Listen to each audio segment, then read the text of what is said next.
नागलक्ष्मी को देखा तो नागलक्ष्मी ने मंगल विवाह हो गया। नागलक्ष्मी शेषनाग जी के साथ ब्याह गई। एक दिन शेषनाग जी नागलक्ष्मी के साथ में भ्रमण कर रहे थे, दोनों घूम रहे थे। लक्ष्मी जी ने देख लिया। लक्ष्मी जी ने नागलक्ष्मी को देखा तो नागलक्ष्मी ने पूछा कि ये कौन है तुम्हारे साथ में? मेरे पति है शेषनाग। ओह ठीक है। नाग नागिन का जोड़ा ही ऐसा होता है, पति जाए तो पत्नी बदला लेती है, पत्नी जाए तो पति बदला लेता है। इसलिए हिंदू धर्म की रीति है, गाड़ी के नीचे हाथ में किसी भी रूप में अगर आपसे सर्प मरा है, सर्प की हत्या हुई है, या आपने किसी के द्वारा सर्प पकड़ा कर छुड़वा भी दिया है, तो निवेदन रहता है चांदी का एक नाग नागिन छोटा सा बनाकर, छोटा सा उसको शक्कर के कलश में रखकर बांध कर शिव मंदिर में रख कर आ जाइए, उसको दे दो शिव बाबा को कि अब हमारी तरफ से हमने हाजिरी लगा दी, हमसे दुख, हमसे गलती हुई, हम क्षमा चाहते हैं। गलती मनुष्य से होती है, मानव से होती है, हो गई गलती, अब आपको साधन। स्वप्न में अगर सांप दिख रहा है, स्वप्न में सर्प नजर आ रहा है, पान का पत्ता, तांबुल पान का पत्ता, उस पान के पत्ते पर एक लाल चंदन से सर्प बना और सर्प बनाकर उसका शिव मंदिर में स्पर्श कराकर बहते पानी में छोड़कर आ जाइए, सर्प दिखना बंद, स्वप्न में कभी नहीं दिख सकता। सर्प का घर में सर्प आ रहा है, आस्तिक मुनि का स्मरण करिए। 5 लोग, एक नाग नागिन का जोड़ा छोटा सा, किसी भी स्थान पर ईशान कोण के अंतर्गत उसको थोड़ा सा खड्डा खोदकर 5 लोगों के साथ नाग नागिन के जोड़े को दबा दीजिए, मिट्टी डाल दीजिए। घर में जब नाग नागिन का जोड़ा आप दबाएं तब आस्तिक मुनि का नाम लेकर दबाएं, मां मनसा का नाम लेकर दबाएं, जो नागों की बहन है, उस मनसा देवी का स्मरण कर कर उसको डाल दी। आज भी हमारे यहाँ हिंदू धर्म नीति है, जब पहला कालम नए मकान का पहला कालम जब भराता है, उसमें तांबे थोड़ी सी सरसों रखकर उसका पूजन कर कर पहले कालम के अंदर, जो पहला कालम भराएगा, गड्ढे का पहला जो सरिया रखाता है, कालम भराता है, वास्तु पूजन के हिसाब से उसमें रखा जाता है। और वो उसके रखने के बाद भी जब मकान का मुहूर्त होता है तो वास्तु पूजन में नाग नागिन का जोड़ा रखाता है, वो भी उस मकान में कहीं ईशान के अंतर्गत उसको दबाया जाता है, उसको भी। इसलिए कह देते हैं यहाँ पत्थर मत लगाना, यहाँ टाइल्स मत लगाना। पंडित जी से पूछोगे तो ब्राह्मण बता देगा इस जगह पर टाइल्स ना लगाइए, इस जगह पर पत्थर ना लगाइए, यहाँ पर वो गोला रखा जाएगा, यहाँ पर वो नाग नागिन का जोड़ा रखाएगा वास्तु पूजन के बाद। 4 लोहे की कील, नागफणी कील, वास्तु पूजन में चारों मकान में चारों तरफ लगाई जाती है। क्यों लगाते हैं? कि कोई दोष हुआ हो, कोई जीव यहाँ रहता हो, सर्प का निवास हो, अगर मकान बनाने में टूट गया हो, किसी का मन दुखा हो, तो वो मन ना दुखे। क्षमा याचना, परम आभूषण है, क्षमा मांग लेना, परम आभूषण। गलती करो तो क्षमा मांगने में देरी ना करो। हो गई गलती, हो क्षमा है, हम क्षमा मांगो। हे शंकर, हे शंभु, हे त्रिकालदर्शी, हे कैलाशी, हे अविनाशी, क्षमा कर दीजिए, गलती हो गई। तेरा ही दिया मैंने खा। पंचमी, चाहे वो शुक्ल पक्ष की हो, चाहे वो कृष्ण पक्ष की। श्रावण महीने की पंचमी के दिन शंकर भगवान पर जिस परिवार के व्यक्ति का कांवड़ जल हमने बताया है आपको, जरूरी नहीं है कि डंडा बांधकर 2 कावड़ के जल के लोटे लेकर जाओ, आप अपने हाथ में भी 2 पात्र लेकर जा सकते हैं।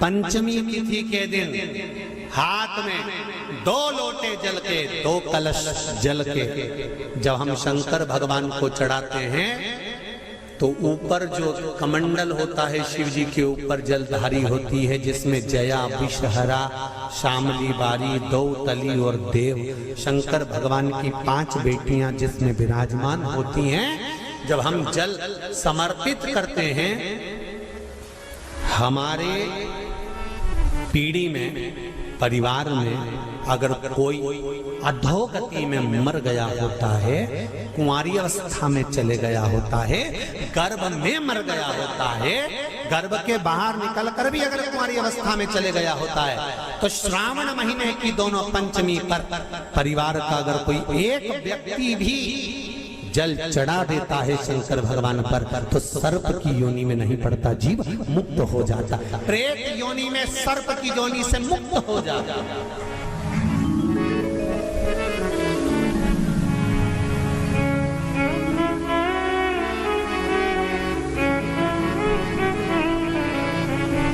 महाराज, हमारे यहाँ सांपों की पूजन कौन से दिन होती है, कौन सी तिथि में करते हैं? जम के बोलो जरा। नाग पंचमी। नाग पंचमी का मतलब क्या है? सांपों की पूजन करो। नाग पंचमी का मतलब होता है शंकर जी के मंदिर में जाकर एक लोटा जल समर्पित कर दो। उसका कारण क्या है कि हमारे परिवार में, हमारे कुटुंब में कोई साथ पंचमी का चढ़ा हुआ जल उस जीव को प्राप्त हो जाता है और वो जीव तर जाता है, उसका फिर जन्म नहीं होता, वो तर, इसको मुक्तता कहता।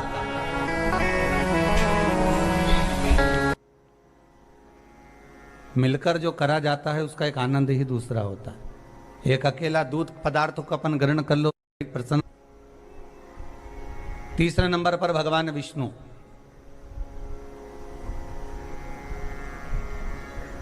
चौथे नंबर पर सूर्य नारायण भगवान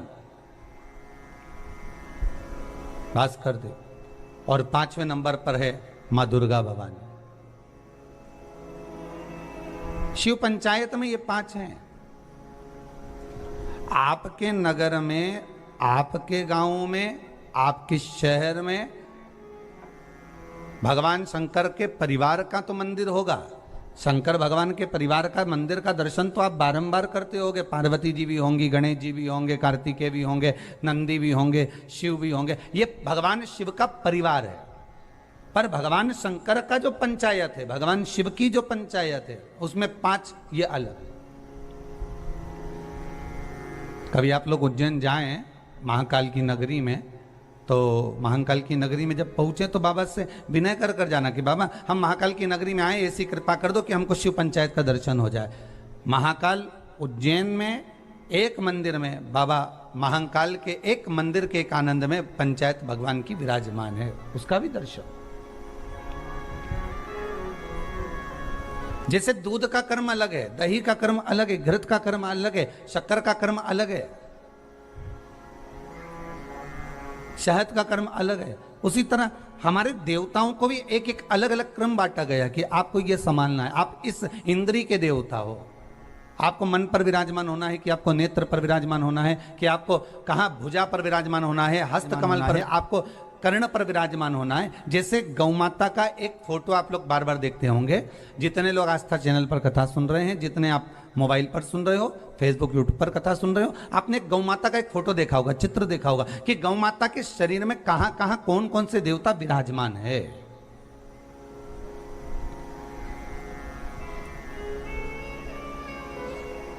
गौ माता के शरीर में कहां कहां कौन से देवता बैठे हुए हैं, ये आपने दर्शन करा होगा एक चित्र के अंदर, एक गौ माता के एक चित्र के अंदर। उसी तरह केवल गौ माता में नहीं,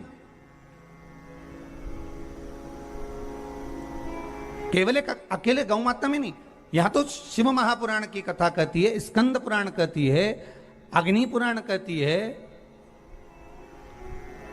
नारद पुराण कहती है कि भगवान जब मनुष्य को जन्म दिया, मनु और शत्रुपा का जब प्रकट हुआ, तो मनु शत्रुपा के उस संपूर्ण श्री विग्रह में एक एक इंद्रिय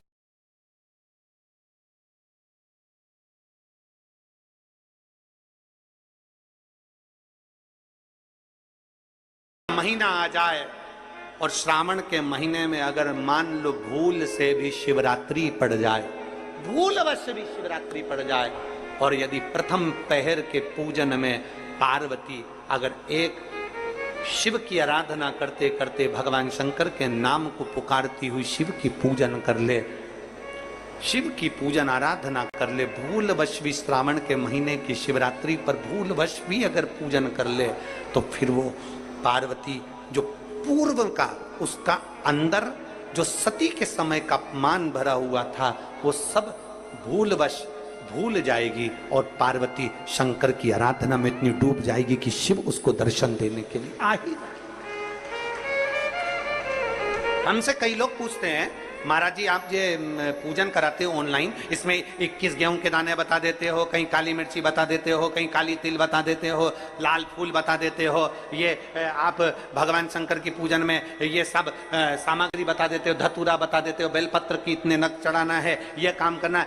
एक एक चीज, एक एक शब्द पुराणों में से कहीं ना कहीं से उस कथा में से लिए गए हैं, उस कथा के अनुसार आपको वर्णित किया जाए। एक धतूरा, उस धतूरे को भी आपको कहा शिवरात्रि के दिनों, फिर निवेदन करूंगा जिस जिस घर में बच्चे चिड़चिड़ कर रहे हो, बहुएं चिड़चिड़ कर रही हो, परिवार में कहीं क्लेश बना हुआ है, जब आप 2 अगस्त को शाम को 7 बजे शंकर भगवान का शिवलिंग बनाकर ऑनलाइन बैठो पूजन करने के लिए, आपके नगर के कोई पंडित, कोई ब्राह्मण, कोई गुरुजन आपके साथ बैठे हों, वो पूजन करा रहे हों, और अगर कोई ना मिले तो आप स्वयं टीवी के माध्यम से, मोबाइल के माध्यम से जब ऑनलाइन पूजन कर रहे होगे, उस जगह पर आपकी पूजन की सामग्री में लिखा है एक, जम के बोलो, धतूरा, एक धतूरा लिखा है। इस धतूरे के पीछे के भाग में, क्योंकि ये जो सोमवार से सोमवार तक का सावन आया है ये 72 वर्ष के बाद आया, आपको कल कथा में कहा था। इसके पीछे के भाग में यदि पीला चंदन लगाकर, अग्र भाग में लाल चंदन लगाकर आप जिस समय पर पूजन करेंगे और धतूरा चढ़ाने का समय आए, उस समय पर जब आप समर्पित करेंगे तो ये भाव से समर्पित करें कि हमारे घर में जो क्लेश है वो समाप्त करें भोलेनाथ, और श्री शिवाय नमस्तुभ्यम बोलकर वो धतूरा भगवान देवादिदेव महादेव को समर्पित करिए। उसका फल फिर हमें बताना कि उसका फायदा मिला कि नहीं मिला। एक धतूरा, एक बेलपत्र का भी फल, एक लोटे जल का भी फल, ये